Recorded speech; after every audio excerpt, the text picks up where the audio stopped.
convidei a advogada Sheila Sodré para falar aí sobre os direitos voltados para o público PCD.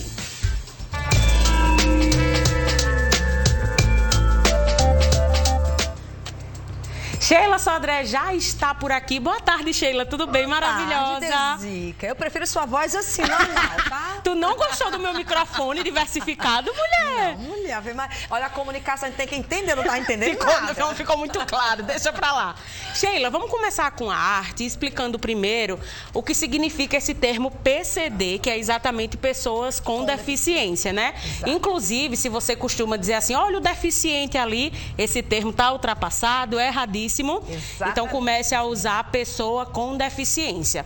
Pessoas com deficiências têm impedimento de longo prazo de natureza física, mental ou intelectual. Bota em tela cheia que eu não estou vendo nada. A gente já pega aqui, viu? E também sensorial, que podem obstruir a participação plena e também efetiva na sociedade em igualdade de condições com as demais pessoas. É bom, Sheila, a gente lembrar aqui que a deficiência em si não vai impedir em algumas situações da pessoa trabalhar, realizar algumas situações no dia a dia, mas que pode limitar, não é isso?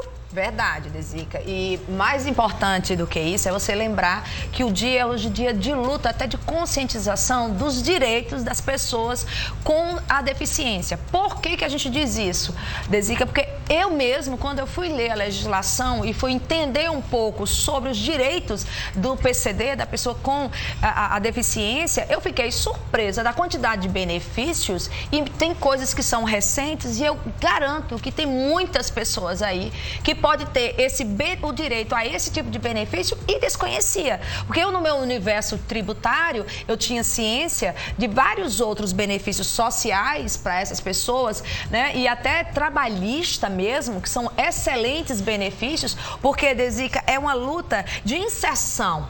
Porque o que nós estamos falando aqui são pessoas que têm capacidade de trabalhar, porém com limitações. Então, essas pessoas queriam trabalhar, precisavam trabalhar e não tinha mercado de trabalho para elas, por vários preconceitos. Poxa, como é que eu vou colocar uma pessoa cadeirante, por exemplo, para trabalhar na minha empresa? Né? Como é que eu boto uma pessoa que não tem um braço para trabalhar na minha empresa? Como é que eu boto uma pessoa com outros sintomas, que só vive doente, que está doente o tempo todo, que não aguenta, porque o problema é seríssimo. Então, assim, são vários problemas, algumas deficiências que geram esse benefício, que a legislação ao longo do tempo acompanhou, como, por exemplo, as empresas que têm que ter as vagas para as pessoas com deficiência, como nós temos concursos públicos, como nós temos também possibilidades até quando você tem o laudo de você é uma pessoa com deficiência, você pode reduzir a sua carga horária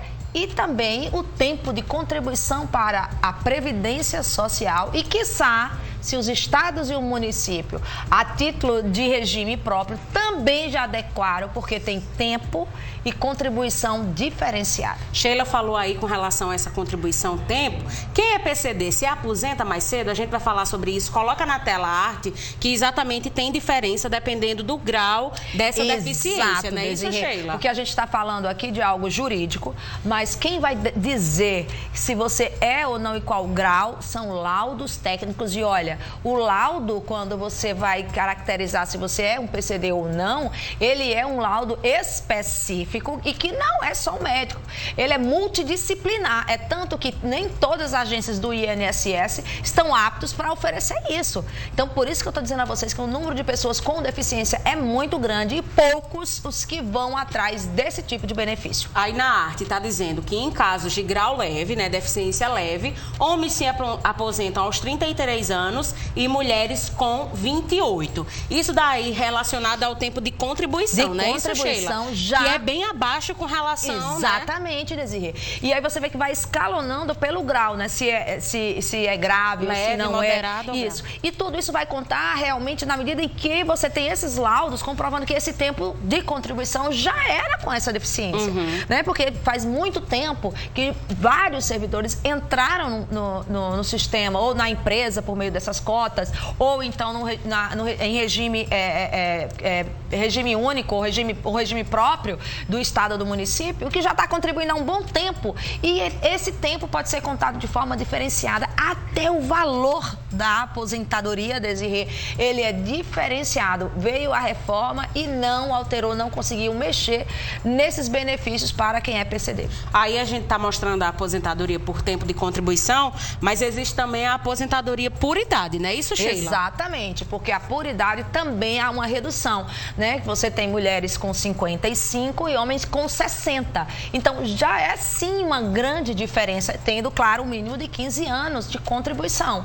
Então, já é uma diferença considerável para você. Então, o que serve o programa? A gente aqui, né, Desica, é alertar você, né? Você que está aí, que tem algum tipo de deficiência. Por quê, Desica?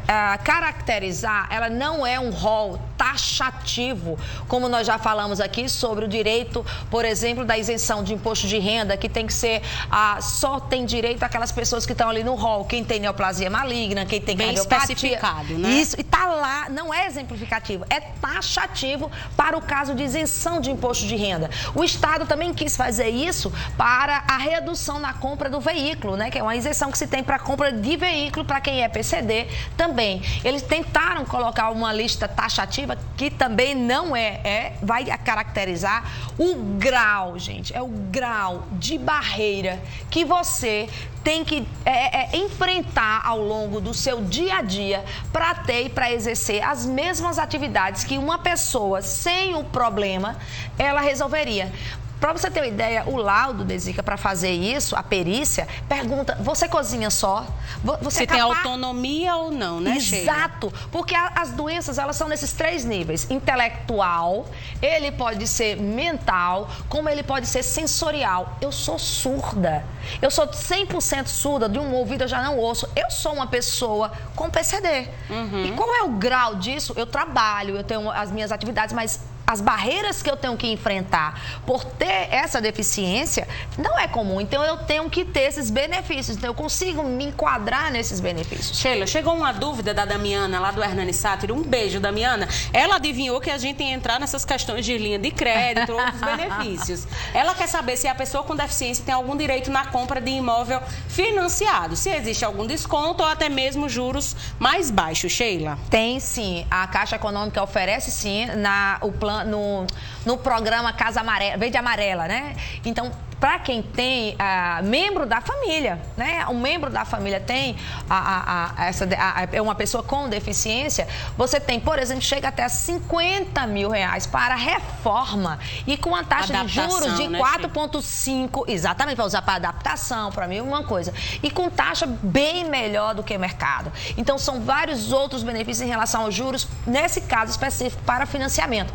E existem outras linhas de crédito em alguns bancos específicos, tá? No Banco do Brasil existe uma linha específica também para a pessoa com deficiência. Então, existe sim no mercado. A grande questão, volto a lhe dizer, nós temos também vaga de trânsito, vários outros benefícios. Então, como é que eu consigo provar isso? Já começa aí, o próprio Detran, com todos os laudos, indo e adquirindo isso, provando o seu grau de incapacidade diante dessas barreiras de exercer a sua atividade no dia a dia. E Sheila mandou para mim hoje mais cedo sobre esse assunto, deixa eu fazer a colinha aqui, né? Ela falou desses R$50 mil para reforma ou adaptação do imóvel e o crédito se limita a 80% do orçamento apresentado. E a taxa de juros de 4,% ao ano, né, Sheila? Entendeu? Então, é diferenciado.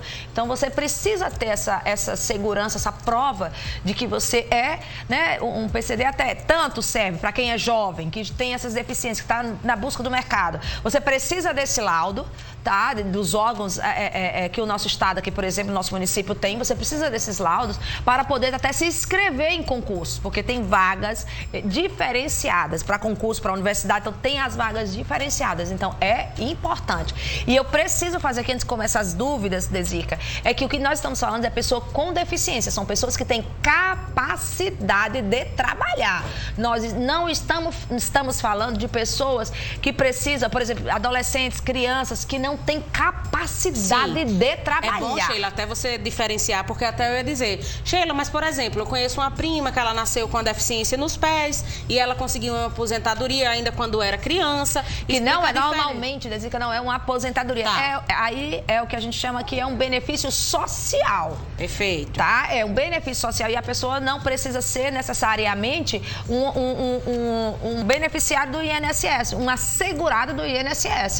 Tá? Ele é por conta do regime. Não precisa ter tempo de contribuição, não, nem nada, exatamente. Né? São normalmente a criança e ele recebe o BPC, que é por meio da lei que a gente chama da lei, da que chama a LOAS, né? Então é outro tipo de benefício, é um benefício aqui assistencial. Tá? Não é o que a gente está falando aqui, que é o caso da pessoa com deficiência, que ou está ingressando no mercado de trabalho e precisa de condições específicas, de tempo diferenciado, horário diferenciado, às vezes até para trabalhar. Então, a gente que tem problema com ruído, então, várias situações. Mas é muito caso a caso, de acordo com a doença ou problema de saúde que você tem. E a gente falou muito bem que é a longo prazo. A longo prazo para o INSS é um tipo de problema de saúde. A longo prazo, por exemplo, 2 anos, mínimo de 2 anos, já é considerado, sim, uma pessoa com deficiência. E é importante a gente reforçar aqui, né, que hoje é o dia da luta da pessoa com deficiência, para as pessoas também pensarem em situações de oferecer mais condições delas circularem, que muitas vezes, né, Sheila, a gente chega nos lugares... Políticas públicas. É uma rampa que você deixa o carro na frente, que você não está preocupado se um cadeirante vai precisar passar por lá, que vai ter dificuldade de mobilidade, coisas desse tipo, porque a gente não pensa, né, Sheila? Você é uma coisa que eu acho comum e eu já vejo demais, vários prédios já têm o rebaixamento para uma cadeira de roda. Mas eu sei quantas vezes você passa, tem um carro estacionado ali. Então, assim, é uma falta de consciência coletiva. Então, serve também para isso, para alertar as pessoas de que a pessoa com deficiência, ela quer movimentar, ela tem o direito de ir e vir, de se sustentar, mas ela precisa de condições, que é isso que o Estado chega junto com políticas públicas, por meio de legislação, que nós temos legislação específica, onde obrigam alguns órgãos ou as construções civis a se adequar, a fazer já adaptada de acordo à legislação mesmo de cada município. Então, faz toda a diferença esse conhecimento. Sheila, o Fábio mandou aqui uma pergunta que eu acho que ele está achando que PCD, ele está perguntando assim, tem um direito a PCD? Vamos lá. Ele disse que teve uma meningite goencefalite, não sei se é isso o termo, e ele ficou com sequelas motoras na cabeça. Ele teve uma espécie de AVC. Ele gostaria de saber se tem o direito a PCD. Gente, lembrando que o termo PCD é pessoa com deficiência, não é um benefício nem nada do tipo. Aí é o BPC, que é um benefício social para pessoas que o núcleo familiar, né, somando ali a renda, não chega a 1/4 do salário mínimo por pessoa. Aí é um benefício assistencial, você não tem que contribuir. Normalmente as pessoas não contribuem porque a questão financeira realmente é de baixa renda. O que nós estamos falando são de pessoas que estão no mercado que, por exemplo, se você é um trabalhador, você era um beneficiário do INSS, do regime geral, e você teve esse problema de saúde e você teve sim, perdeu, tirou licença muitas vezes, está recebendo auxílio, né? Mas o seu rendimento, essa sua doença lhe provocou uma deficiência, uma dificuldade permanente, tá? Para você realizar suas tarefas. Aí sim, você vai poder sim contribuir com menos tempo, você pode ter redução da carga e da jornada de trabalho. Tudo isso é um direito da pessoa portadora, a pessoa com a deficiência. Sim. Então, se você tem isso, você consegue um laudo, vai ter vários benefícios que você pode conseguir, tipo a aposentadoria por tempo de serviço bem mais reduzida, como também a de idade. E hoje, né, a gente tá falando desse assunto, mas a gente também tá no Setembro Verde, que trata sobre capacitismo, que a gente tem muitos, né? Então, esse mês ainda, a gente vai trazer uma reportagem bem bacana, esclarecendo termos que a gente usa de forma errada, ou por pensar que alguém que tem deficiência é um incapaz, que não pode fazer algo, a gente vai te mostrar que não é nada disso. Vai ser uma reportagem bem legal. A última pergunta pra gente finalizar, Sheila, o Roger, ele diz o seguinte, quer saber se o PCD também tem direito a desconto ou isenção de IPVA e licenciamento no Detran. Eu sei que você ama esse tema. Sim, amo, sim, tem direito. Até porque é uma conquista já bem antiga. No nosso estado da Paraíba, por exemplo, essa conquista, ela foi ampliada, eu acredito que deve ter no máximo 6 anos, para aquelas pessoas que têm, tipo, autismo. Não sou eu que vou estar guiando o carro, tá? Não sou eu que vou guiar o carro, é o meu pai, é minha mãe, é um irmão, mas eu tenho o direito. Então, foi ampliado. Então, a pessoa com deficiência tem, sim, direito à compra, como também tem outros direitos. Volto a lhe dizer, tem medicamentos que, se você leva a sua carteira, se você leva o atestado que você é uma pessoa com deficiência, né, no CRAS, tem vários órgãos, gente, vocês têm que buscar isso, que te possibilita ter vários benefícios, incluindo realmente a questão de redução de horas na jornada de trabalho, contribuição previdenciária e a sua aposentadoria. Ó, essas foram só algumas informações, mas vai lá no Instagram de Sheila, @Sheila_Sodré. Quando o assunto é relacionado a tributos, meu amor, ela enlouquece, ela ama e ela sempre traz informações bem valiosas. Então tá aí o Instagram dela na tela, não deixa de acompanhar essa maravilhosa, e mais tarde tem postagem sobre isso lá, né, Sheila? Com certeza, vamos colocar esse vídeo lá. E a gente vai estar fazendo live, Desirê, porque eu percebi que tem muita gente que realmente poderia ter já exigido a sua aposentadoria, porque o cálculo do valor é muito maior, até mesmo do que para outras situações. Ó, Sheila, vamos mudar de assunto agora, que eu sei que você é uma apaixonada por café. Opa, fale não! Teu café é daquele forte e amargo, é aquele mais fraquinho que vai